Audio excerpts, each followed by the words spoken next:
الحمد لله وكفى وسلام على عباده الذين اصطفى أما بعد فأعوذ بالله من الشيطان الرجيم بسم الله الرحمن الرحيم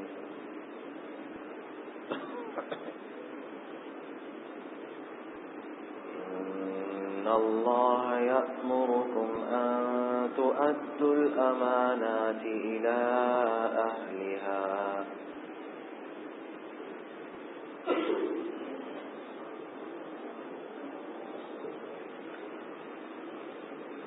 صدق اللہ العظیم.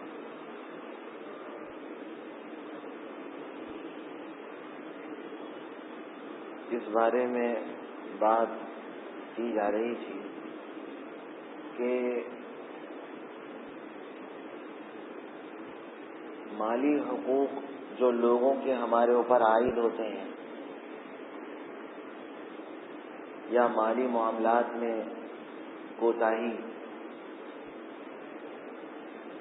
یہ بہت بڑا گناہ ہے.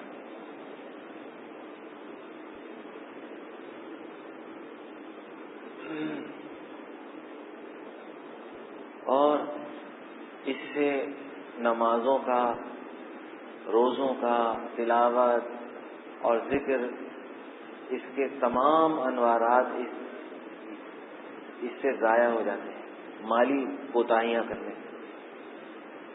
اور یہ بھی اپنی جگہ حقیقت ہے کہ اللہ سبحانہ و تعالی نے جو معیار رکھا ہے پہچان کا، وہ بڑا عجیب ہے.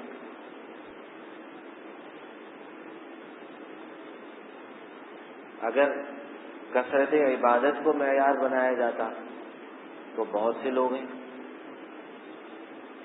حج کی کثرت کو، نمازوں کی کثرت کو یا تلاوت کی کثرت کو وغیرہ وغیرہ، لیکن ان میں سے کسی چیز کو اللہ تعالیٰ نے اپنی دوستی کا معیار قرار نہیں دیا. نفل نمازیں کثرت سے پڑھتا ہوں، نفل حج کثرت سے کرتا ہوں، عمرے کثرت سے کرتا ہوں، تلاوت کی کثرت رکھتا ہوں، یہ نہیں فرمایا، بلکہ فرمایا ان اولیاءہ الا المتقون، کہ اللہ کے دوست صرف وہ لوگ ہیں جو متقین ہیں. اور متقی کہتے ہیں گناہ سے بچنے والے. اور گناہ 4 قسم کے ہیں: چھوٹا، بڑا، ظاہری اور باطنی. چھوٹا گناہ، بڑا گناہ، ظاہری گناہ، باطنی گناہ. ان 4 قسم کے گناہوں سے جو بچتا ہو وہ ہے متقی.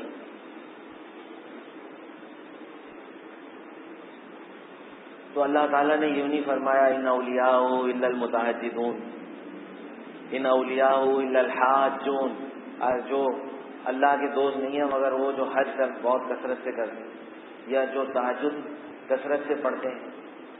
ان اولیاء الا المتنفلون، یہ بھی نہیں فرمایا کہ جو بہت زیادہ نفل نمازیں پڑھتے ہیں. یا ان اولیاء الا المتصدقون، وہ اللہ کے دوست نہیں ہیں مگر وہ لوگ جو صدقہ خوب دیتے ہیں. ان چیزوں کو معیار نہیں بنایا گیا، بلکہ معیار بنایا گیا تقویٰ. اور تقویٰ کہتے ہیں گناہوں سے بچنے کو، اس کو معیار بنایا گیا. اور گناہ 4 قسم کے ہیں جیسے میں نے عرض کیا: ظاہری، باطنی، چھوٹا اور بڑا.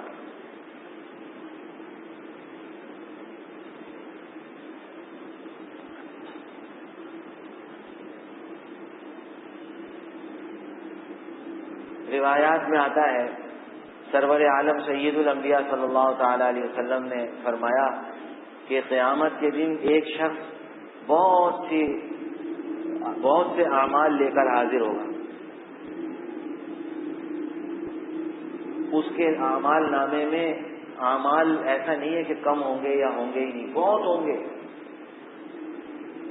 نوافل بھی ہوں گی، تلاوت، تسبیحات سب ہوں گی.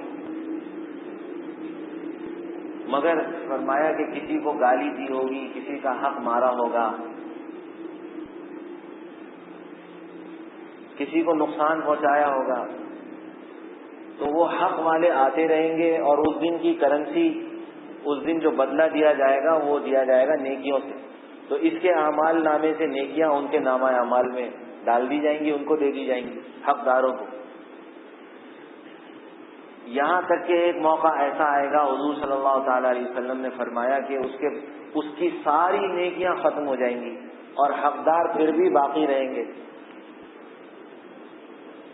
حقدار پھر بھی باقی رہیں گے کہ اس نے ہمارا فلاں نقصان کیا تھا، ہمیں فلاں وقت میں اس نے گالی دی تھی یا وغیرہ، یا ہمارا حق مارا تھا.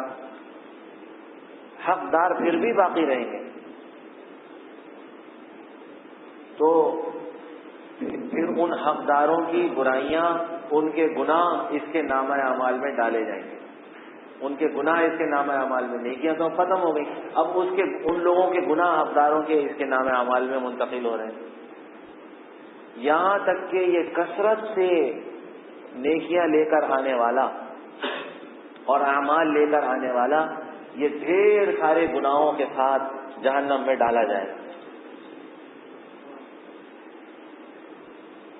یہ حال، یہ حضور صلی اللہ تعالی علیہ وسلم نے فرمایا کہ یہ حال ہوگا اس شخص.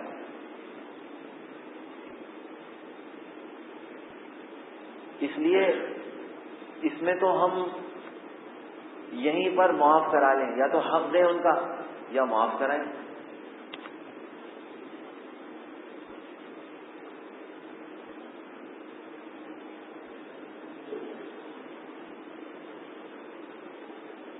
حضرت فضیل ابن عیاض رحمۃ اللہ علیہ بہت بڑے اکابر اولیاء اللہ میں سے گزرے ہیں، بہت سے لوگ جانتے ہوں گے. مناجات مقبول میں سلسلہ چشتیہ کی وہ جو شجرہ ہے وہ ان کے بغیر مکمل ہی نہیں ہوتا. تو گویا اب ان کا نام لے کر یعنی اس شجرے کو پڑھ کے دعائیں قبول ہوتی. سب بزرگوں کے نام ہیں، ان کو پڑھنے کے بعد جو دعا مانگی جائے وہ قبول ہوتی ہے. بزرگوں کا مشاہدہ ہے. وہ شجرہ ان کے بغیر مکمل نہیں ہوتا، حضرت فضیل ابن عیاض کے بغیر. یہ بہت بڑے ڈاکو تھے، بہت بڑے ڈاکو تھے. یعنی ان کا روب اور دبدبہ ایسا تھا کہ جب بچے سو نہیں رہے ہوتے تھے یا بچے اپنی ماؤں کو ستا رہے ہوتے تھے تو مائیں کہتی تھی فضیل آ گیا. تو جب مائیں اپنے بچوں سے یہ کہتی تھی کہ فضیل آ گیا تو بچہ خاموش ہو جاتا تھا اور سہم کر سو جاتا تھا. یا جو بچہ اپنی ماں کو تنگ کر رہا ہوتا تھا وہ خاموش ہو جاتا، اپنی ماں کو ستانے سے باز آ جاتا تھا. رو رہا ہوتا تھا تو بند کر دیتا تھا رونا کہ فضیل آ گیا. تو بڑے تھے، بچے بھی ان سے ڈرتے تھے. اللہ تعالیٰ جب جس کو چاہیں ہدایت دیں، جب چاہیں ہدایت دیں. انک لا تہدی من احببت ولکن اللہ یہدی من یشاء. اے نبی، آپ جس کو چاہیں ہدایت نہیں دے سکتے. اگر سچی بات یہ ہے، اگر حضور صلی اللہ تعالی علیہ وسلم کے ہاتھ میں ہدایت ہوتی تو سب سے پہلے اپنے چچا کو دیتے.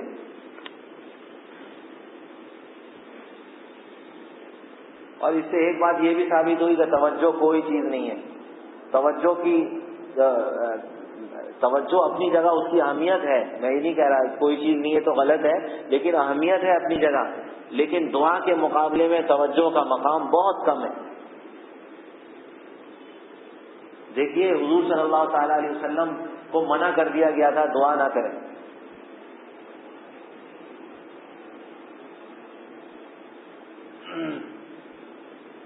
مشرکین کے لیے دعا نہ کی جائے، استغفار نہ کیا جائے. تو توجہ ہی ڈالی جا سکتی تھی، توجہ تھی. حضور صلی اللہ تعالی علیہ وسلم دل سے چاہتے تھے کہ میرے چچا ایمان لے آئیں، مگر ایسا نہیں ہو سکا، نہیں لائے ایمان. اس لیے بھائی ہدایت بہت بڑی چیز ہے. حضرت فضیل ابن عیاض رحمۃ اللہ علیہ ڈاکہ ڈالنے کے لیے مکان پر چڑھے تھے اور کہیں سے آواز آتی ہوئی سنائی دی. رات کا وقت تھا. انہوں نے کہا اس وقت کون بول رہا ہے؟ کان لگائے تو معلوم ہوا کوئی شخص تہجد میں تلاوت کر رہا ہے قرآن کریم کی اور بار بار یہی آیت پڑھے جا رہا ہے.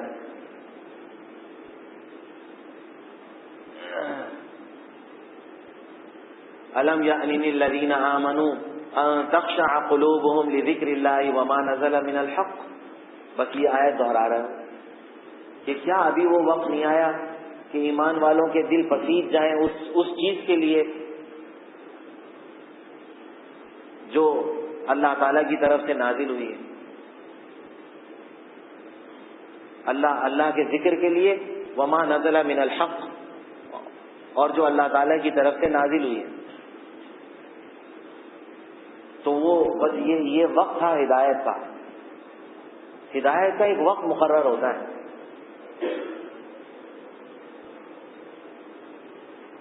بلکہ وقت بھی مقرر ہوتا ہے اور تعداد بھی مقرر ہوتی ہے کہ کتنی مرتبہ اس کے کان میں یہ بات جائے گی, پھر اس کو ہدایت اتنی دفعہ کے بعد مل جائے گی.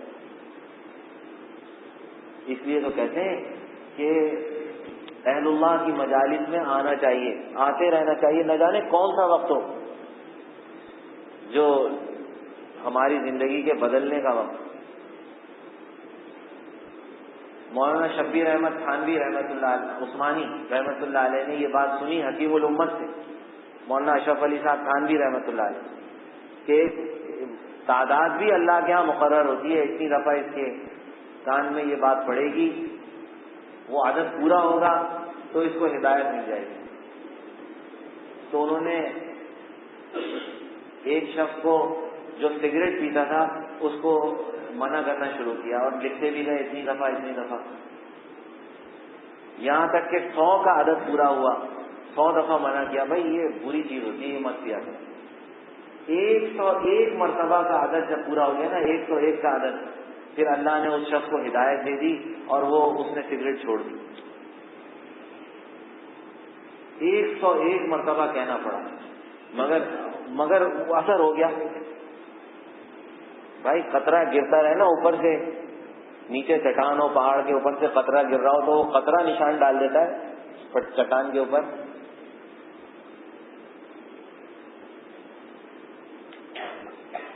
حضرت فرماتے ہیں کہ میں ایک دفعہ کانپور میں بیت الخلاء میں بیٹھا ہوا تھا, 2 آدمی باہر کھڑے ہوئے باتیں کر رہے تھے, ان کی آوازیں آ رہی تھی.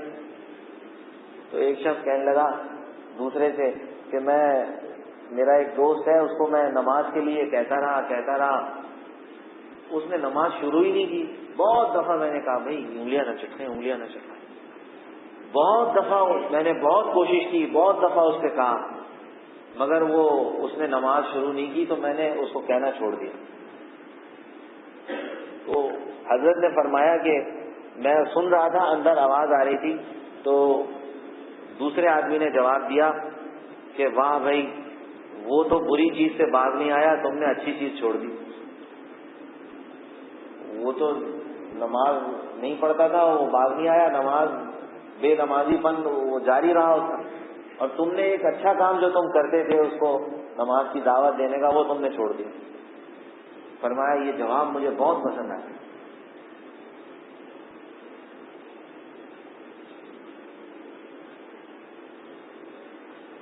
کھولیں وہ یا نہ کھولیں در, اس سے ہو کیوں تیری نظر, تو تو بس اپنا کام کر, یعنی صدا لگائے جا. ہمارا کام تو آواز لگانا ہے. کوئی مانتا ہے مانے, نہ مانے, ہاں البتہ دعا ضرور کریں اس کے لیے.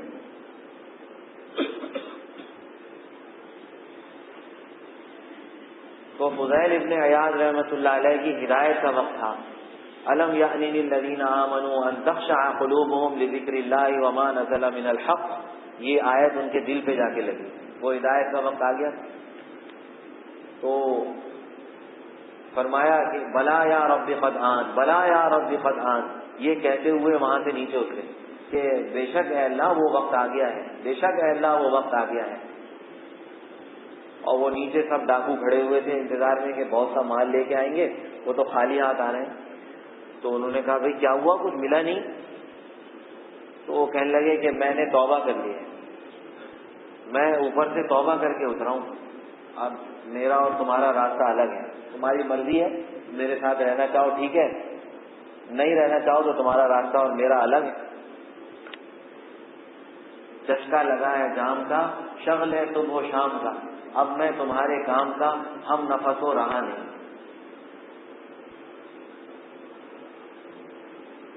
اور پھر سب کے حقوق واپس کیے. ایسا نہیں کہ توبہ کر لی، جن جن کا مال لوٹا تھا ان سب کو مال واپس کیا.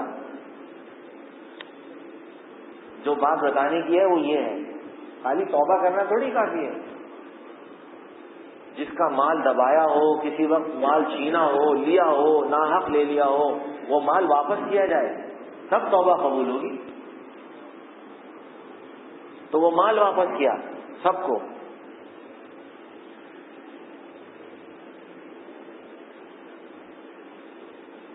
ایک یہودی کا بھی مال دبایا تھا. اس نے یہ کہا کہ میں تو معاف نہیں کروں گا جب تک کہ یہ ٹیلا، مٹی کے ٹیلے کی طرف اشارہ کیا، یہ ٹیلا تم اٹھا کر یہاں سے پورا جگہ پہ منتقل کرو.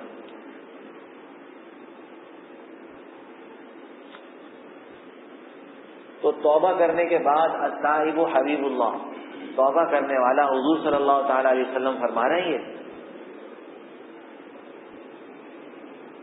کہ توبہ کرنے والا التائب حبیب اللہ، توبہ کرنے والا اللہ کا محبوب بن جاتا ہے.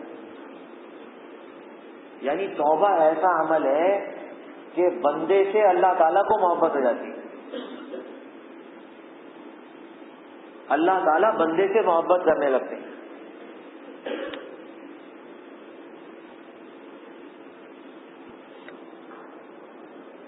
خالق کو مخلوق پر پیار آنے لگتا ہے. تو وہ محبوب بن چکے تھے، توبہ کر چکے تھے، سچی توبہ کی تھی. انہوں نے اللہ سے دعا کی کیونکہ وہ ٹیلا اتنا بڑا منتقل کرنا ریت کا بس میں نہیں تھا. ایسی ہوا چلی اللہ کی قدرت سے، ایسی ہوا چلی کہ اس ہوا نے اڑا کر اس ٹیلے کو وہاں پر منتقل کر دیا. اس نے کہا بھائی یہ تو کوئی عجیب معاملہ ہے، یہ تو میں نے بات ایسی کہی تھی کہ محال بات تھی اور یہ ممکن ہو گئی، ایسا ہو گیا، یہ ٹیلا وہاں منتقل ہو گیا. اب اس نے ایک اور بات کہی. اس نے یہ کہا کہ اوپر جو چھت کے اوپر وہ پہلے لکڑیاں ڈالتے تھے، اب بھی گاؤں دیہات میں وہ لکڑیاں درخت کے تنوں سے چھت کو روکا جاتا ہے، سہارا دیا جاتا ہے. تو وہ لکڑی کی طرف اس نے اشارہ کیا جہاں چڑھنا بھی مشکل تھا. یہاں پر میں نے ایک وہ کپڑے میں سونے کی ڈلیاں ہیں وہ رکھی ہوئی، یہ اتار کے مجھے لا کے دو.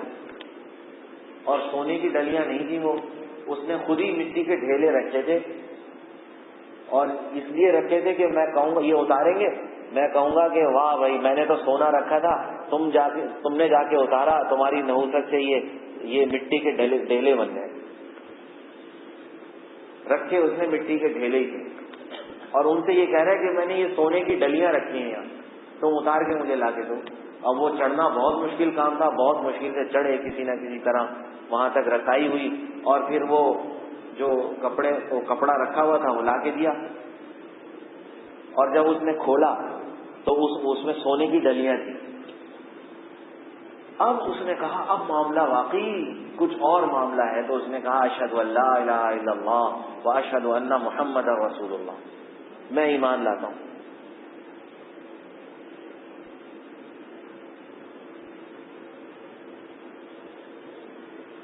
تو مالی حقوق واپس کیے، سب کے مالی حقوق، سب کا مال لوٹایا، خواہ وہ یہودی ہو مسلمان ہو، سب یہودیوں کا بھی مال لوٹایا. اس کی بھی اطاعت کی، اس کا بھی کہنا مانا، کیونکہ وہ معاف نہیں کر رہا تھا تو اس کی باتیں بھی مانی، اس کے نخرے بھی اٹھائے. یہ اس کو کہتے ہیں توبہ، اس کو کہتے ہیں احتیاط. حکیم الامت مجدد الملت مولانا اشرف علی صاحب تھانوی رحمۃ اللہ علیہ کو کے پاس ایک شخص آیا اور اس نے کہا کہ ہمارے والد کا انتقال ہو گیا ہے، اور انہوں نے جو مہر مقرر کیا تھا میری والدہ سے، تو وہ مہر انہوں نے دیا نہیں، اب اس کا کیا حکم ہے؟ تو جب اس نے جب یہ بات آ کر کہی تو حضرت ایک دم چونکے، فرمایا مجھے بھی تو یاد نہیں کہ میرے والد صاحب نے میری والدہ کا مہر ادا کیا. اور پھر وہ سارے گواہوں کو اس کا تو بہت شکریہ ادا کیا کہ اللہ تمہیں جزائے خیر دے، تم مسئلہ پوچھنے آئے، اس کی وجہ سے میرا دھیان اس طرح منتقل ہوا. اور پھر وہ سارے گواہوں کو تلاش کیا. مولانا زکریا رحمۃ اللہ علیہ، شیخ الحدیث مولانا زکریا رحمۃ اللہ علیہ نے لکھا ہے کہ اس معاملے میں جو حضرت نے پھر سب کے حقوق ادا کیے، جو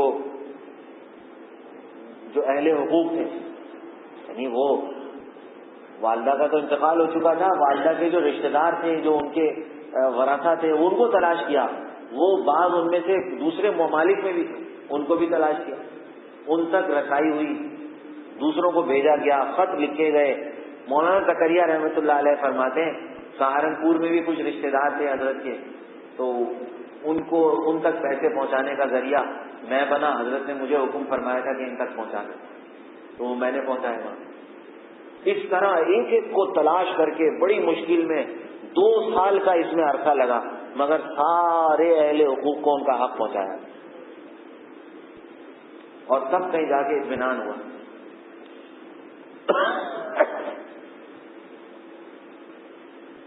ہم تو کہتے ہیں بس وہ ہمارے ہاں یہ ہے کہ پہلی رات میں مہر معاف ہو جاتا ہے، وہ مہر دے تو دیا جاتا ہے مگر اگلے دن واپس کر دیا جاتا ہے. یہ کون سا طریقہ ہے بھائی؟ بالفرض اول تو اس طرح معاف نہیں ہوتا. اگر اس نے اپنی خوشی سے بھی معاف کر دیا ہو تب بھی یہ معاف کروانا بے غیرتی سے کم نہیں ہے. بہت بڑی بے غیرتی ہے، بہت بڑی بے غیرتی، چھوٹی بھی نہیں، بہت بڑی بے غیرتی ہے کہ بیوی اگر معاف کر رہی ہے مہر تو ہم پھر بھی کہیں اچھا لاؤ دے دو. اس کا طریقہ یہی ہے، بزرگوں نے یہ فرمایا ہے کہ وہ اگر اہلیہ دے بھی کسی کی بھائی یہ واپس کر لیجئے، مہر میں لے لیجئے، تو تب بھی اس کو کہا جائے کہ نہیں بھائی یہ تمہارا حق ہے، تم رکھو. اس کو دیا جائے، زبردستی کر کے دیا جائے کہ یہ تم اپنے پاس رکھو. اور اس طرح معاف کرانے سے معاف نہیں ہوتا کہ بس یہ لو، یہ تو آپ اس زبانی کلامی بات ہو رہی ہے اور اس میں معافی ہو گئی، ایسے نہیں ہوتا. اس کے ہاتھ میں رکھا جائے مہر، یہ لو بھائی یہ تمہارا مہر. اب وہ خود کہے کہ بس یہ آپ کے ساتھ تو جینا اور مرنا آپ کے ساتھ ہے، بس یہ آپ لے لیجئے، تب بھی اس سے یہ کہنا ضروری ہے کہ تم یہ رکھو، تب بھی یہ لینا بغیرتی ہے، بہت بڑی بغیرتی ہے. یہ جو ہم کہتے ہیں نا مردانگی پتہ نہیں کہاں دکھاتے ہیں، اور یہ موقع ہوتے ہیں. بھائی ان سے کہو، نرمی سے کہا جائے بھائی یہ تم رکھ لو، یہ تمہارا حق ہے. اور بعض لوگوں میں یہ رواج ہے 32 روپے آٹھانے، شرع محمدی 32 روپے آٹھانے.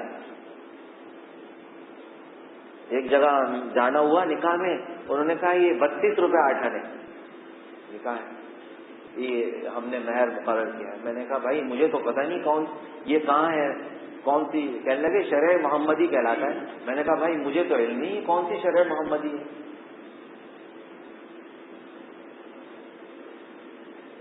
کہ وہ حضرت فاطمہ رضی اللہ تعالیٰ عنہ کا مہر، وہ پتہ نہیں کس زمانے میں وہ 32 روپے آٹھانے، 131 تولے 3 ماشے، یہ حضرت فاطمہ رضی اللہ، جس کو مہر فاطمی کہا جاتا ہے، وہ کسی زمانے میں اس کی قیمت آ کر ہوئی ہوگی 32 روپے آٹھانے. آج سے کوئی 100 سال پہلے، 90 سال پہلے ہوگی اس کی قیمت اتنی، وہی چلا آ رہا ہے 32 روپے آٹھانے، شرع محمدی ہے. یہ کون سا طریقہ ہے بھائی؟ علماء سے تو پوچھیں.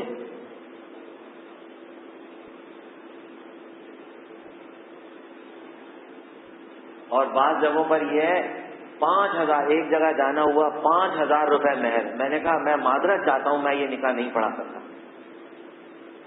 5000 روپے. اور یہ میں نے اس لیے عرض کیا ان لوگوں سے کہ میں جانتا تھا کہ یہ لوگ مالدار لوگ ہیں، جان بوجھ کے لڑکیوں کا مہر کم مقرر کرتے ہیں، کروڑ پتی لوگ ہیں، مالدار لوگ ہیں. اس لیے میں نے، ورنہ غریب ہوتے تو میں کبھی ایسا نہ کہتا. میں ذاتی طور پہ جانتا تھا، اس لیے میں نے معذرت کی، بھائی یہ نکاح میں نہیں پڑھا سکتا، مجھے تو اجازت دیجیے. کہنے لگے نہیں آپ بتا دیجیے کتنا رکھیں. میں نے بتایا بھائی اتنا رکھو. کہنے لگے بالکل ابھی کر لیتے. دونوں لڑکے اور لڑکی والے بیٹھے, انہوں نے بات کی اور پھر وہی مہر مقرر ہو گیا. کوئی مسئلہ نہیں تھا ان کے لیے, مگر یہ لڑکیوں کی یہ ان کی نظروں کے اندر اہمیت نہیں, لوگوں کی نظروں میں اہمیت نہیں. ان سے کہہ دیا جاتا ہے بس یہ تو تمہارا جو وراثت تمہیں ملے گی نہیں باپ کے مرنے کے بعد, یہ تو تمہاری شادی کر دی تھی, جہیز دے دیا تھا, یہی تمہاری وراثت ہے, جس میں نے پہلے بھی عرض کیا تھا. حالانکہ وراثت کہتے ہی اس کو ہے کہ جو مرنے کے بعد جاری ہو. یہ پتہ نہیں کون سی وراثت ہے جو جہیز کی صورت میں ہے. اور یہ لڑکیاں اس لیے کچھ نہیں کہتی کہ اگر وہ کچھ کہیں گی تو بھائی, وہ ان کے بھائی ہیں, ان کے چچا وغیرہ, ان سے ہمیشہ کے لیے ان کی دل میں بات آ جائے گی, لڑائی ہو جائے گی, برا مان جائے گی. عورت ذات ہے کہاں جاؤں گی, بس یہ سوچ کے وہ خاموش ہو جاتی, کچھ نہیں کہتی. تو ان سے یہ کہا جاتا ہے کہ تمہارے یہ بس باپ کے مرنے کے بعد اب کچھ نہیں ہے, دکانیں ہماری, مکان ہمارے, زمینیں ہماری, جو روپیہ اور جو نوٹوں کی گٹیاں ہیں وہ سب ہماری, تمہارے لیے تو وہ سب تم کو وہ دے دیا تھا, جہیز دے دیا تھا.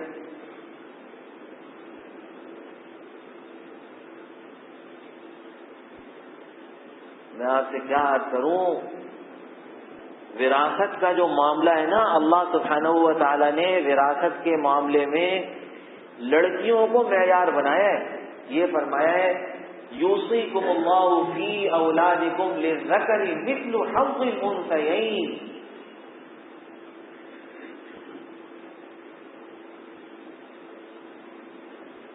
لڑکوں کے لیے اتنا ہے جتنا دو لڑکیوں کا ہے, یعنی دو لڑکیوں کو معیار بنایا, پھر لڑکوں کو اس معیار سے لڑکوں کو تقسیم کیا گیا. یہ نہیں کہا اللہ تعالی نے کہ لڑکیوں کے لیے اتنا ہے کہ جتنا لڑکوں کو ملتا ہے اس کا آدھا, نہیں, یہ فرمایا للذکر مثل حظ الانثیین. لڑکوں کے لیے اتنا ہے جتنا دو لڑکیوں کا ہوتا ہے. تو دو لڑکیوں کو معیار بنایا, اس معیار لڑکیوں کو معیار بنا کر لڑکوں کو تقسیم کیا, نہ کہ لڑکوں کو معیار بنا کے لڑکیوں کو تقسیم کیا.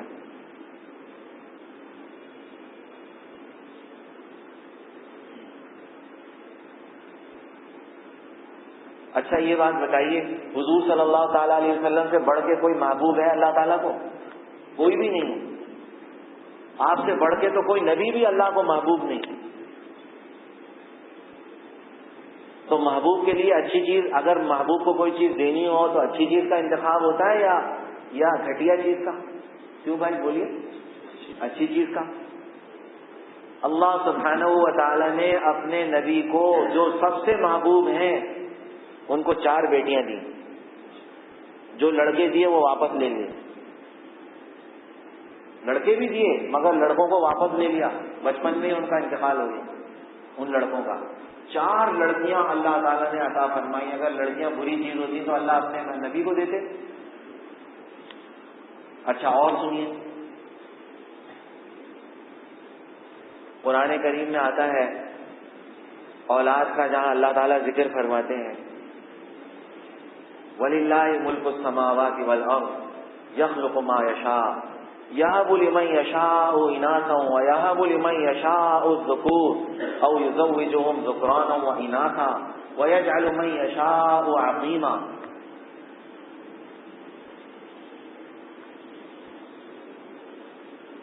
فرمایا کہ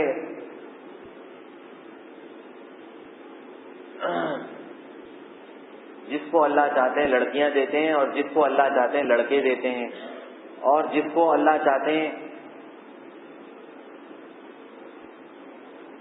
لڑکیاں اور لڑکے دونوں دیتے ہیں. یعنی کسی کو یوں فرمایا, کسی کو تو اللہ صرف لڑکیاں دیتے ہیں اور کسی کو اللہ تعالیٰ صرف لڑکے دیتے ہیں, کسی کو اللہ تعالیٰ لڑکے اور لڑکیاں دونوں دیتے ہیں. وَيَجْعَلُ مَن يَشَاءُ عَقِيمًا, اور کسی کو اللہ تعالیٰ بانجھ بنا دیتے ہیں, نہ لڑکے نہ لڑکیاں, کچھ بھی نہیں. اب یہ فہرست آ رہی ہے، یہ بیان چل رہا ہے. سب سے پہلے جس کو ہم کہتے ہیں نا سر فہرست رکھا گیا لڑکیوں کو. جو الفاظ ہیں وہ یہ ہیں، یہاب لمن یشاء اناثا، بخشتے ہیں اللہ تعالیٰ، عطا فرماتے ہیں. ہبا کا لفظ استعمال فرمایا، اللہ تعالیٰ کی طرف سے تحفہ ہے. ہبا کہتے ہیں تحفے کو. فرمایا جس کو اللہ چاہتے ہیں لڑکیوں کا تحفہ عطا فرماتے ہیں، جس کو چاہتے ہیں لڑکوں کا. تو سب سے پہلے لڑکیوں کو ذکر فرمایا، لڑکوں سے پہلے لڑکیوں کو ذکر فرمایا یہاں اس آیت میں. جس کو ہم کہتے ہیں سر فہرست رکھا لڑکیوں کو. ہمارا حال اس کا الٹ ہے. بہت سے باپ ہیں جو اپنی بیٹیوں سے بولتے بھی نہیں ہیں. ایسے ہیں، میں اسی عرض کر رہا ہوں، ہم سے آ کے پوچھتے ہیں لوگ، اس لیے بتا رہا ہوں، ایسی مثالیں سامنے آئی ہیں. اپنی بیٹیوں سے بات کرنا پسند نہیں کرتے. کئی، ایک دو نہیں، کئی مثالیں سامنے آئی ہیں. یعنی ایک صاحب نے مجھے بتایا کہ میرے والد صاحب ہیں، عید کے دن بھی اپنی بچیوں سے، میری بہنوں سے نہیں بولتے. وہ باپ ہیں. اور پتہ ہے کیا بتایا اس نے؟ بیٹا بتا رہا ہے کہ مؤذن کے برابر میں کھڑے ہو کے نماز پڑھتے ہیں، فجر کی بھی نماز مؤذن کے برابر میں، یعنی سب سے پہلے آ جاتے ہیں مسجد میں، اتنے جلدی آتے ہیں. اور یہ بھی اس نے بتایا کہ تہجد ایک رات کی فوت نہیں ہوتی، ایک رات کی تہجد فوت نہیں ہوتی. ہر سال رمضان کا مہینہ پورا وہ حرم شریف میں گزارتے ہیں. یہ اس شخص کا حال بتا رہا ہوں کہ اپنی بیٹیوں سے بولتا نہیں ہے. یہ کون سے عمرے ہیں بھائی؟ یہ کون سا رمضان ہے؟ کون سے عمرے ہیں؟ اور یہ کون سا مؤذن کے برابر میں نماز پڑھنا ہے؟ اس نماز کا فائدہ کیا ہو رہا ہے؟ اچھا، ہم یہ بھی تو سوچا کریں، جو ہم یہ عبادات کر رہے ہیں لگے ہوئے ہیں، بقول حکیم الامت رحمۃ اللہ علیہ کے، بس گھڑی کو چابی دے دی ہے، وہ چل رہی ہے. ذرا احتساب بھی تو کریں، ہمارا کیا کس درجے پہ ہماری نماز ایک مہینے پہلے جس درجے پر تھی، اب کس درجے پر ہے؟ اس میں دھیان زیادہ بڑھا یا نہیں بڑھا؟ خشوع و خضوع بڑھ رہا ہے یا نہیں بڑھ رہا، یا کم ہو رہا ہے؟ کبھی ہم نے احتساب کیا اپنی نماز کا؟ اور اسی طرح اپنے اور اعمال کا. پچھلا سال رمضان میں ہم نے جیسے روزے رکھے تھے، اس سال کے روزے اس رمضان سے بڑے ہوئے ہیں تقویٰ کے اعتبار سے یا نہیں بڑے ہوئے؟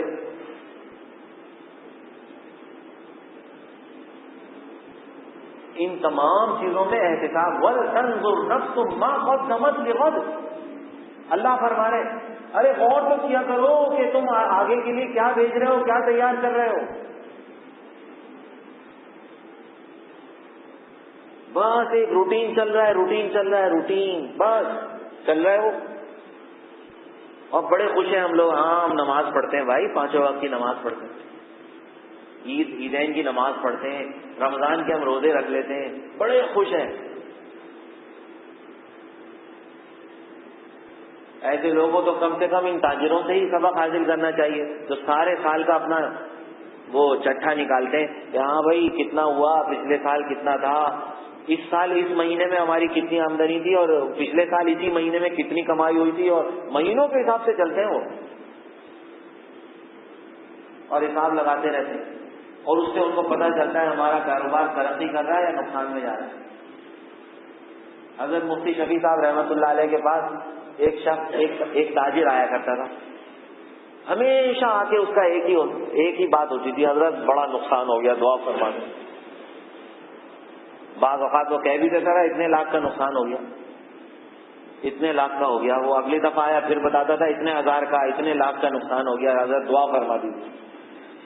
جب ایک عرصہ گزر گیا تو مفتی صاحب نے پوچھا اس سے، مفتی شفیع صاحب رحمۃ اللہ علیہ نے، ارے بھائی یہ جو آ کے بتاتا ہے اتنے لاکھ کا نقصان ہو گیا، تب اب بھی تیرا کاروبار چل کیسے رہا ہے؟ پھر تو اتنے عرصے سے تو یہی بتا رہا ہے آ کے، اور نقصان ہی ہو رہا ہے، کبھی فائدے کا تو نے بتایا ہی کہ آج فائدہ بھی ہوا، نقصان ہی نقصان چل رہا ہے، اتنے کا، اتنے لاکھ کا، اتنے ہزار کا. تو فرمایا کہ تیرا کاروبار چل کیسے رہا ہے بھائی، یہ تو اب تک بند ہو جانا چاہیے تھا. تو وہ ہنس پڑا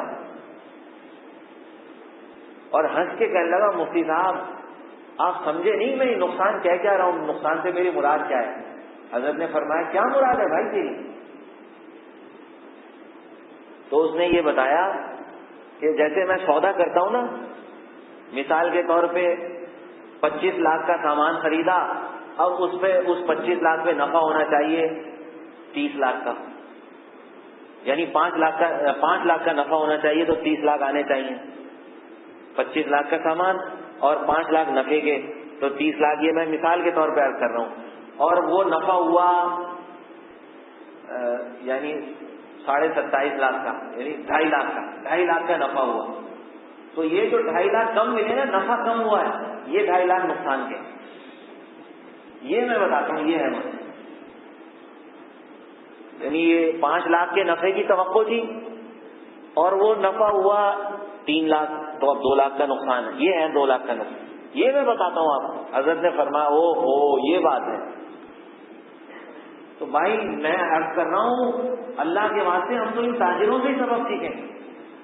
یہ دنیا کے معاملے میں نقصان کہہ رہے ہیں, ہم تو آخرت کے معاملے مطمئن ہیں. او بھائی ہم تو نماز پڑھ رہے ہیں, ہم تو روزے رکھ لیتے ہیں, اور ہم نے تراویح بھی پڑھی ہے بھائی, پورا قرآن ہم نے سنا ہے امام صاحب کے پیچھے. تو اللہ کے بندے ان تاجروں سے سبق سیکھو کہ وہ کیا رہا ہے.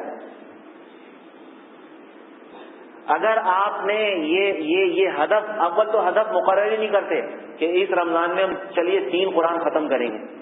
3 قرآن ختم کرنے کا ہدف مقرر کریں, کوئی ہدف تو مقرر کریں اور پھر اس کے لیے کوشش شروع کر دیں. رمضان ایسے گزارا جاتا ہے, اس طرح نہیں ہے بس الول جلول. اس کی بھی باقاعدہ منصوبہ بندی کرنی چاہیے. اتنے قرآن ہم ختم کریں گے, رات کو اتنے بجے ہم تہجد میں, تاکہ سحری بھی کھا لیں, تہجد بھی پڑھ لیں. یہ ساری چیزوں کا حساب لگا کے پھر رمضان شروع کرنا چاہیے. اب اگر ہم نے 3 قرآن کا حساب لگایا تھا اور وہ ختم ہوئے 2.5 قرآن, تو یہ آدھے قرآن کا نقصان ہے. یوں کہیں ہم بڑے خوش ہوتے ہیں جی میں نے 2 قرآن ختم کر لیے. یہاں شیطان نے مطمئن کیا ہوا ہے, ہم نقصان مانتے بھی نہیں. اور تاجر کہہ رہے ہیں نقصان ہے یہ. اور اللہ تعالیٰ نے آخرت کے معاملے کو تجارت قرار دیا ہے. هل ادلکم علی تجارت تنجیکم من عذاب علیم, میں تمہیں ایسی تجارت نہ بتاؤں جو تمہیں عذاب علیم سے نجات دے, اللہ کے یہاں تم کامیاب ہو جاؤ. اس کامیابی کو اللہ تجارت فرما رہے ہیں. تو تجارت میں تو ایسا نہیں ہوتا بھائی, تاجر تو ایسا ہی ہوتا ہے جو جتنی توقع تھی اس سے کم نفع ہوا تو وہ اس کو بھی نقصان سمجھتا ہے. ہم سمجھ رہے ہیں اس کو.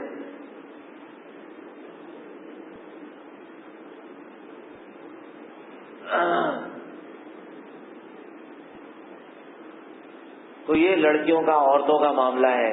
اس کے اندر ہماری یہ کوتاہیاں ہیں. بیویوں کو مہر نہیں دیتے, لڑکیوں کو باپ کے مرنے کے بعد وراثت میں حصہ نہیں دیتے کہ یہ چلا جائے گا اس کے شوہر کے پاس.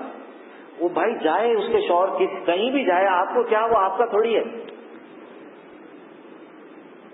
اس میں حق تو آپ کی بہن کا ہے, آپ دیجیے اس کو. اور یہی وجہ ہے جب مال یہ تقسیم نہیں ہوتا نا, مال تقسیم نہ ہو. دیکھیے اس کی مثال ایسی ہے کہ کسی نے زکوٰۃ نہیں دی یا وراثت کا مال نہیں دیا. اس کی بالکل ایسی مثال ہے, حضرت والا رحمۃ اللہ علیہ نے یہ مثال دی تھی کہ کوئی کمرہ بند ہو, بہت عرصے تک بند رہے,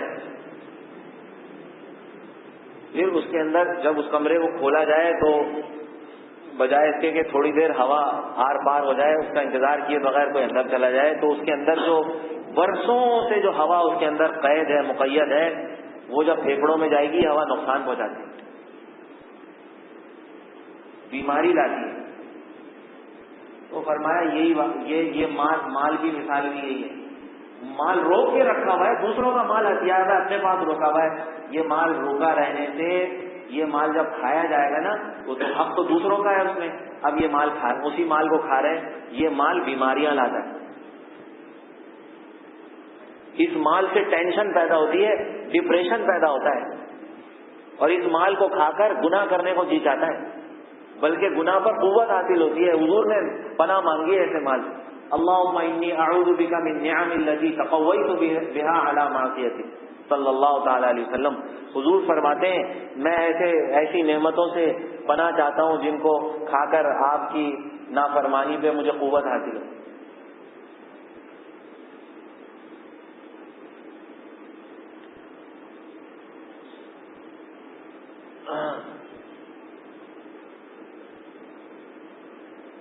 تو حضرت نے تو سب کو تلاش کر کے ان کا حق ادا کیا.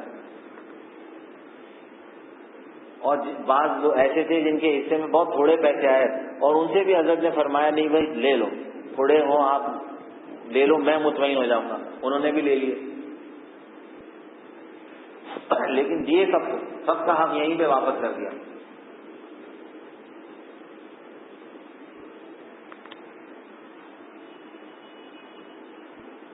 یا اللہ، حضرت کی تو بات کیا تھی. ایک دفعہ اس میں لکھا ہے خواجہ صاحب رحمۃ اللہ علیہ نے کہ حکیم الامت رحمۃ اللہ علیہ گرم پانی جب استعمال فرماتے تھے لوٹے میں اور وہ پانی بچ جاتا تھا تو واپس اس کو جا کے ڈرام میں ڈال دیتے تھے. لوٹے کا پانی ہے، پاک ہے اور پاک کرنے والا بھی ہے، بس جا کر اس میں ڈال دیتے تھے کہ گرم پانی ہے یہ ضائع ہوگا، ٹھنڈا ہو جائے گا. یہ ٹھنڈا ہونا بھی اس کو ضائع کرنا تصور فرماتے تھے. یہ میں عرض کر رہا ہوں کیونکہ اس کے گرم ہونے پر لکڑیاں، اس وقت لکڑیاں جلائی جاتی تھیں، ایندھن جلایا جاتا. تو حضرت اس کو بھی تصور یہی کرتے تھے کہ یہ بھی ایک قسم کا نقصان ہے. بہایا نہیں اس کو، لیکن وہ گرم تھا، ٹھنڈا ہو گیا تو اس کو واپس جا کر گرم پانی کا جو برتن وہ ڈرم تھا اس میں ڈال دیتے. جب آدمی تقوی اختیار کرنے کی ٹھان لے تو اللہ تعالیٰ اس کو عجیب عجیب خود ہی محبت، تجھ کو آداب محبت خود سکھا دے گی.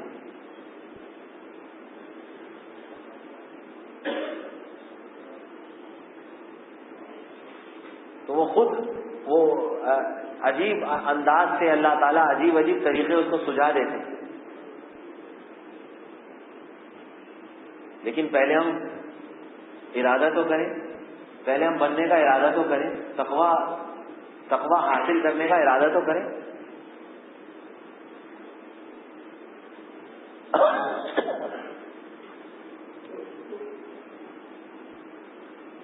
ایک دفعہ وہ وہاں گندم کسی کو پسوانے کے لیے بھیجا تھانہ بھون سے سہارنپور، تو وہ آدمی گیا لے کر اور بہت جلدی واپس آ گیا.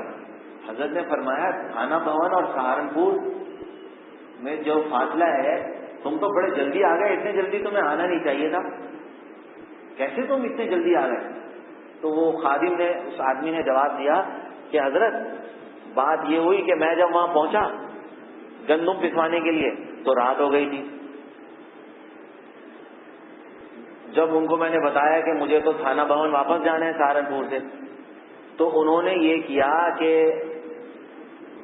دوسرے کی گندم جو پسی ہوئی تھی وہ مجھے اٹھا کے دے دی اور میری جو بغیر پسی ہوئی گندم تھی، یعنی آٹا دوسرے کا دے دیا مجھے اتنا ہی آٹا، اور میری پسی ہوئی جو بغیر پسی ہوئی جو گندم تھی وہ مجھ سے رکھ لی اور پسائی کے پیسے بھی لے لیے.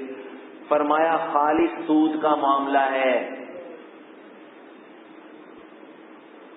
حضرت نے فرمایا سود ہے، سود.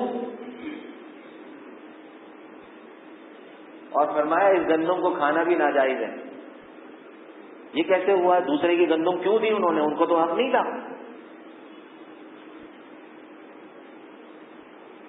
دیکھیے اب یہ کہاں سے کہاں بات پہنچی.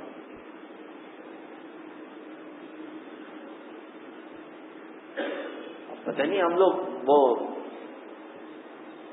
بیع بھی کرتے ہیں تو کس طرح آج کل بیوعات جو ہوتی ہیں، خرید و فروخت ہوتی ہے، بہت طریقے غلط رائج ہیں.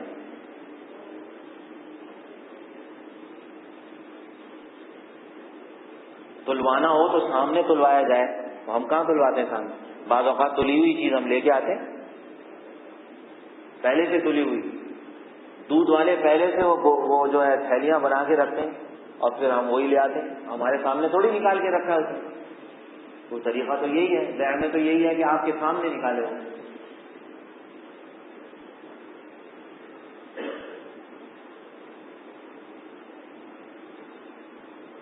اب یہ مختلف چیزیں ہیں جو اب آج کل رائج ہیں.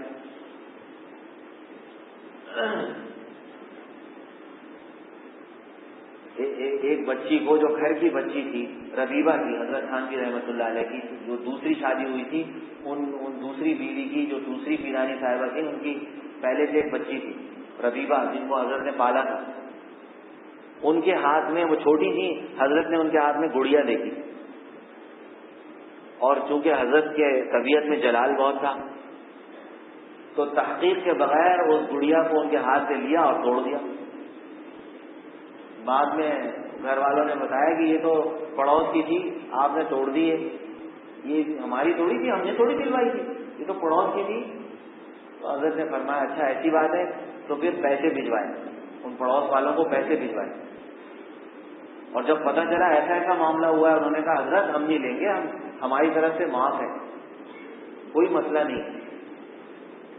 پھر حضرت کو اطمینان ہوا اور فرمایا کہ بڑوں کو بھی تو اس میں قصور بچی کا نہیں ہے، بڑوں کا قصور ہے.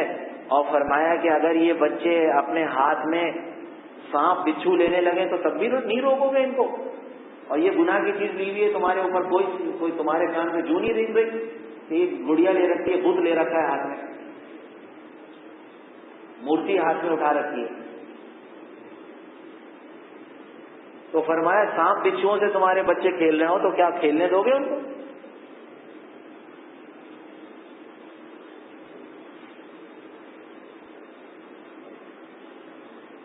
مفتی شفیع صاحب رحمۃ اللہ علیہ نے لکھا ہے، دفتر جاتے ہیں بعض لوگ، دفتر گئے جیسے 9 بجے کا وقت ہے اور پہنچے 9:30 بجے، ٹائم 9 بجے کا ہی لکھا، ٹائم لکھا 9 بجے کا ہی، اور جیسے 5 بجے تک مثال کے طور پر وقت ہے وہاں بیٹھنے کا، اور 4 بجے اٹھ گئے، ٹائم وہی لکھا 5 بجے اٹھے ہیں ہم یہاں سے، 5 بجے گئے، یہ ڈیوٹی پوری کی ہے. ڈیوٹی تو کم کر رہے ہیں، تنخواہ پوری لے رہے ہیں، تو کہاں سے حلال ہوا بھائی؟ جتنا وقت ہم نے یہ غلط لکھا ہے اور جھوٹ بولا ہے، اور جتنا وقت ہم نے وہاں نہیں دیا، ایک جھوٹ کا گناہ الگ ہوا، ایک گناہ تو یہ ہوا، دوسرا یہ گناہ ہوا کہ ہم نے وہ وقت دیا نہیں دفتر کو، اتنا تنخواہ ہم پوری لے رہے ہیں، لہذا یہ حرام کا ہو، اتنا پیسہ حرام ہو گیا تنخواہ میں، اور یہ حرام جمع ہوتے ہوتے نہ جانے کتنا حرام ہو جاتا ہے. سیدھا سیدھا معاملے کی بات ہے، آپ لکھ دیجئے کہ میں دیر سے آیا ہوں، یا وقت پہ جانے کی کوشش کیجیے. وَيْلٌ لِّلْمُطَفِّفِينَ الَّذِينَ إِذَا اكْتَالُوا عَلَى النَّاسِ يَسْتَوْفُونَ وَإِذَا كَالُوهُمْ أَو وَّزَنُوهُمْ يُخْسِرُونَ أَلَا يَظُنُّ أُولَٰئِكَ أَنَّهُمْ مَبْعُوثُونَ لِيَوْمٍ عَظِيمٍ یوم یقوم الناس لرب العالمین. تباہی اور بربادی ہے مطففین کے لیے، اس کو ہم اپنے بامحاورہ الفاظ میں یوں کہہ لیجئے ڈنڈی مارنے والوں کے لیے، جو ڈنڈی مار لیتے ہیں، کمی تخفیف کر دیتے ہیں. اور آگے اللہ تعالیٰ تشریح بھی فرما رہے ہیں الذین اذا اکتالوا علی الناس یستوفون، جب وہ کوئی ناپ کر کوئی چیز لے رہے ہوں لوگوں سے، جیسے کپڑا وغیرہ، تو پورا لیتے ہیں، وہ بھائی پورا ناپو، پورا لیتے ہیں. وَإِذَا كَالُوهُمْ، اور جب یہ خود ناپ کر کوئی چیز دے رہے ہوں، او وزنوہم، یا وزن کر کے دے رہے ہوں کوئی چیز، یخسرون، تو کمی کر لیتے ہیں. آگے جو الفاظ ہیں وہ بڑے کام کے ہیں. الا یظن اولئک انہم مبعوثون لیوم عظیم یوم یقوم الناس لرب العالمین. کیا یہ لوگ نہیں سمجھتے، ان کو پتہ نہیں ہے کہ یہ لوگ ایک دن قبروں سے اٹھائے جائیں گے قیامت کے دن؟ جب یہ وہ دن ہوگا جب لوگ اللہ کے سامنے لوگ کھڑے ہوں گے، یوم یقوم الناس لرب العالمین. تو جب ایسے کسی گناہ کا دل چاہنے لگے نا، اللہ نے یہ مراقبہ بتایا ہے قرآن کریم میں کہ یہ لوگ کھڑے ہوئے ہیں، اللہ پوچھ رہے ہیں کیوں کیا تھا، یہ ڈنڈی کیوں ماری تھی، کیوں یہ حق مارا تھا. بس یہ مراقبہ کرنا چاہیے.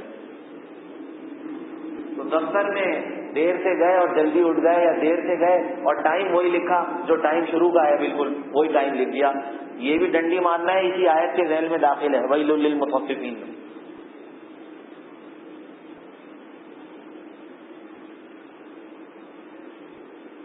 ہم اپنے بزرگوں کو تو دیکھیں. مولانا زکریا رحمت اللہ علیہ کے چچا تھے, حقیقی چچا, مولانا الیاس صاحب رحمت اللہ علیہ, جنہوں نے تبلیغ کا کام زندہ کیا. ساری دنیا میں آج کام ہو رہا ہے دعوت کا. تو مولانا الیاس صاحب رحمت اللہ علیہ حج سے واپس تشریف لا رہے تھے. مولانا زکریا رحمت اللہ علیہ فرماتے ہیں کہ میرا بہت جی چاہا کہ میں ٹرین میں ریلوے اسٹیشن لینے کے لیے پہنچوں, لیکن بس بات یہ تھی کہ وہ میرا گھنٹے کا وقت تھا, پڑھانے کا وقت تھا, سارے وقت نہیں تھا, پڑھانے کا وقت تھا. میں نے میرا جی بہت چاہ رہا تھا, لیکن پھر میں بالآخر میں اس نتیجے پر پہنچا کہ چچا کو لینے کے لیے جانا کوئی فرض واجب تو نہیں ہے, اور چونکہ میں مدرسے سے تنخواہ لیتا ہوں اس لیے یہ چیز فرض ہے. یہ ذرا دیکھیں, سوچئے, چچا کو ریلوے, اور چچا بھی کون, اتنے بڑے اللہ والے, ان کو لینے کے لیے, اور وہ حج سے آ رہے ہوں, ان کو لینے کے لیے جانا کوئی فرض نہ واجب. لیکن اس کی تو میں تنخواہ لیتا ہوں مدرسے سے, یہ سبق کا ناغہ ہو جائے گا, طلبہ کا نقصان ہوگا, طلبہ کا نقصان ہے. مدرسے سے تو میں تنخواہ لیتا ہوں, لہٰذا یہ میرے فرائض میں داخل ہو گیا. یہ فرمایا, یہ سوچا, اور میں نہیں گیا, چچا کو لینے نہیں گیا, اپنے محبوب چچا کو لینے کے لیے. وہ چچا جنہوں نے ایک دفعہ بہت دن کے بعد, وہ پہلے پوسٹ کارڈ آیا, پوسٹ کارڈ ہوتے تھے پہلے, حضرت مولانا الیاس صاحب نے خط لکھا اپنے بھتیجے کو, مولانا زکریا رحمت اللہ علیہ, فرمایا میاں بھتیجے تمہیں خط لکھنے کا اور یہ پوسٹ کارڈ کا بہت دن سے جی چاہ رہا تھا, مگر میں کیا کروں, کارڈ کے پیسے نہیں تھے, کارڈ خریدنے کے لیے بھی پیسے نہیں تھے. ایسی محبت. لیکن فرمایا میں نے سبق کا ناغہ نہیں کیا, طلبہ کو سبق پڑھایا نہیں گیا میں ریلوے اسٹیشن پر لینے کے لیے. وہ جو رائیونڈ کا جب اجتماع ہوتا ہے نا, تو جب اسپیشل ٹرینیں چلتی ہیں, بہت بڑا مجمع جاتا ہے, یعنی گنجائش سے زیادہ لوگ اس میں ٹرین میں بیٹھ جاتے ہیں, سیٹوں کے علاوہ بھی لوگ بیٹھ جاتے ہیں. تو وہاں جو ٹرین کے امیر تھے انہوں نے مجھے یہ بات خود بتائی کہ یہ جو لاکھوں روپے زیادہ آ جاتے ہیں, لاکھوں, تو ہم یہ کرتے ہیں کہ ٹرین تو ہم نے پہلے سے خریدی ہوئی ہوتی ہے صاحب, ادائیگی ہو جاتی ہے, لیکن اس سے کئی لاکھ روپے زیادہ آ جاتے ہیں, کیونکہ اور لوگ بھی جاتے ہیں, وہ سب اپنا کرایہ دیتے ہیں.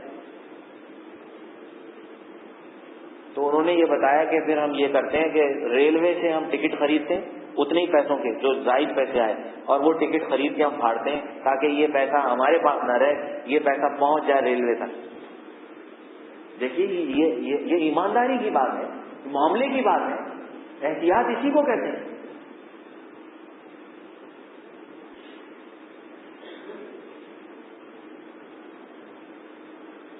اللہ تعالیٰ ہم سب کو عمل کی توفیق عطا فرمائے. اور یہ تقویٰ ایسے نہیں آتا, یہ تقویٰ ایسے نہیں آتا. یہ تقویٰ کیسے آتا ہے؟ دیکھیں میں عرض کرتا رہتا ہوں, جب تک ہم صحابہ کے طریقے پہ نہیں آئیں گے نا, ہم متقی نہیں بنیں گے. تقویٰ آتا ہے کسی ایک صادق اور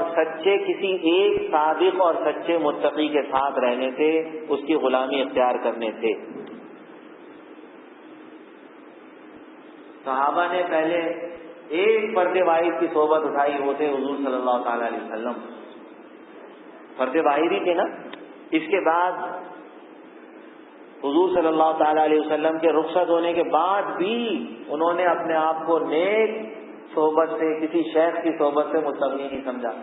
لہذا حضور صلی اللہ تعالی علیہ وسلم کے رخصت ہونے کے بعد چھوٹے درجے کے صحابہ نے کسی بڑے درجے کے صحابی کو اپنا شیخ بنایا.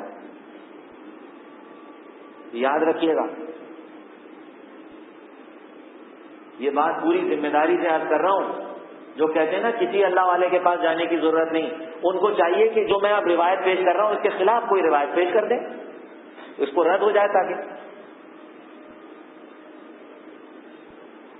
حضرت مسور ابن مخرمہ رضی اللہ تعالیٰ عنہ فرماتے ہیں, كنا نلزم عمر بن الخطاب رضی اللہ عنہ نتعلم منه الورع. ہم حضرت عمر کے ساتھ چپکے رہتے تھے شب سے واحد حضرت عمر رضی اللہ تعالیٰ عنہ، صادق متقی، سچے متقی، ان کے ساتھ ہم چپکے رہتے تھے تاکہ ہم تقویٰ حاصل کریں.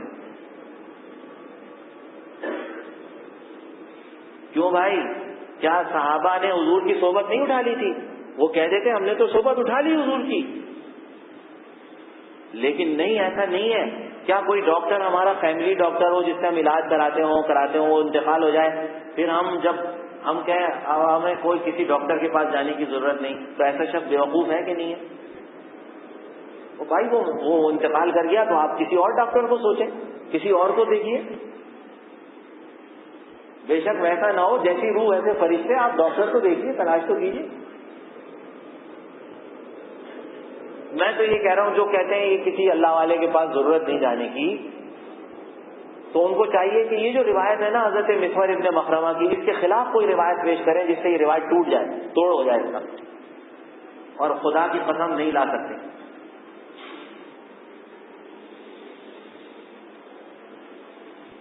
اس لیے میں عرض کر رہا ہوں یہ تقویٰ ایسے نہیں آتا. کوشش کر لیں ایسے یہ تقویٰ آ جائے، گھر بیٹھے متقی بن جائیں. کتابیں پڑھنے سے بھی تقویٰ نہیں آتا. کتابیں اگر، بھائی میرے دوستوں سوچے تو صحیح، اگر کتابوں سے تقویٰ آتا تو سب سے بڑی کتاب کون سی ہے؟ قرآن کریم. اللہ تعالیٰ قادر سے ایک ایک نسخہ سب گھروں میں نازل فرما دیتے. کیا ضرورت تھی حضور کو بھیجنے کی؟ اور حضور کے بعد حضور صلی اللہ تعالیٰ علیہ وسلم کو یہ حکم فرمانے کی کہ آپ ان صحابہ کے درمیان اپنے جسم اثر کو روک کر رکھیے. وَاصْبِرْ نَفْسَكَ مَعَ الَّذِينَ يَدْعُونَ رَبَّهُمْ بِالْغَدَاةِ وَالْعَشِيِّ. ان صحابہ کے ساتھ اپنے جسم اثر کو روک کر رکھیے تاکہ یہ آپ کی صحبت میں بیٹھیں اور یہ بھی صاحب نسبت اللہ والے ہو جائیں. اگر کتاب سے ہی سب کچھ ہو جاتا ہوتا تو ایک ایک نسخہ نازل کر دیا جاتا قرآن کریم، یا قرآن کریم کے بارے میں حکم ہو جاتا بھائی اس کو پڑھو، عمل کرو اس پر. ایسا نہیں ہے. کتاب پڑھ کے کوئی کھانا بنا کے دکھائے، جس کو کھانا نہ پکانا آتا ہو، کہیں پہ وہ ریسیپی پڑھ لے، جس کو ریسیپی کہتے ہیں نا، وہ پڑھ کے اور کھانا بنائے، نہ جانے کیا ملغوبہ تیار کرے گا، کیا دلیا بنائے گا، کس دال کا دلیا بنا دے گا وہ. اور کتاب پڑھ کے کوئی تیرنا شروع کر دے جس میں تیرنے کا طریقہ ہو، پہلے سے تیرنا آتا نہ ہو، کتاب میں پڑھ لیا ایسے ہاتھ پیر مارو، یوں کرو اور بس اتر جائے پانی کے اندر، کیا حال ہوگا؟ سیدھا نیچے پہنچے گا. کتاب پڑھ کے کوئی سائیکل چلانا شروع کر، یہ تو کوئی سائیکل چلانے والا ہو، آپ اس کے ساتھ رہیں گے، اس کی صحبت میں رہیں گے، اس کو اپنا شیخ بنائیں گے، بھائی آپ آ جائیے، بھائی ہمیں سکھا دیجیے. کوئی تیرنے والا ہو، اس کو کہیں گے بھائی آپ ہمیں سکھا دیجیے. میں پوچھتا ہوں آپ کوچ کیوں بناتے ہیں؟ یہ جو ہے نا ہاکی کرکٹ والے، ان سے پوچھیں آپ کوچ کیوں بناتے ہیں ٹیم کا؟ یہ کوچ کیا ہوتا ہے؟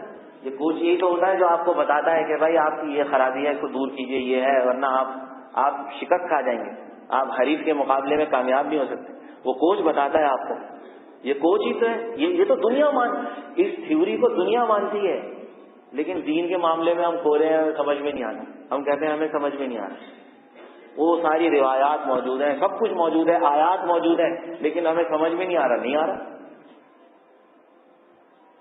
اللہ تعالیٰ ہم سب کو عمل کی توفیق عطا فرمائے. اس لیے ہمارے بزرگوں نے فرمایا 3 چیزوں کی ضرورت ہے اللہ تک پہنچنے کے لیے. اللہ تک پہنچنا آسان نہیں ہے. 3 چیزوں کی ضرورت ہے: قلب سلیم، عقل سلیم، فہم سلیم. جو لوگ یہ کہتے ہیں نا کوئی ضرورت نہیں ہے اللہ والوں کے پاس جانے کی، کسی شیخ کے پاس جانے کی، ان کی عقل سلیم نہیں ہے، نہ قلب سلیم ہے، نہ فہم سلیم ہے. جبھی تو یہ بات کہہ رہے ہیں. ان کی سوچ ہی غلط ہے، ان کا دل غلط ہے، ان کی زبان غلط ہے. نہ ان کی عقل صحیح ہے، نہ ان کا فہم صحیح ہے، نہ ان کا قلب یعنی دل صحیح ہے. اگر یہ چیزیں صحیح ہوتی تو وہ یہ نہ کہتے. ہمارا علم کیا چیز ہے؟ اتنے بڑے بڑے اکابر نے جب ایسا کیا ہے تو ہم کون ہوتے ہیں کہ ہمیں ضرورت نہیں ہے، ان کو ضرورت تھی. اللہ تعالیٰ ہم سب کو عمل کی توفیق عطا فرمائے اور تقویٰ نصیب فرمائے. حیات تقویٰ، حیات اولیاء، حیات دوستاں اللہ تعالیٰ ہم سب کو عطا فرمائے. سبحانک اللہم و بحمدک، نشہد ان لا الہ الا انت، نستغفرک و نتوب الیک.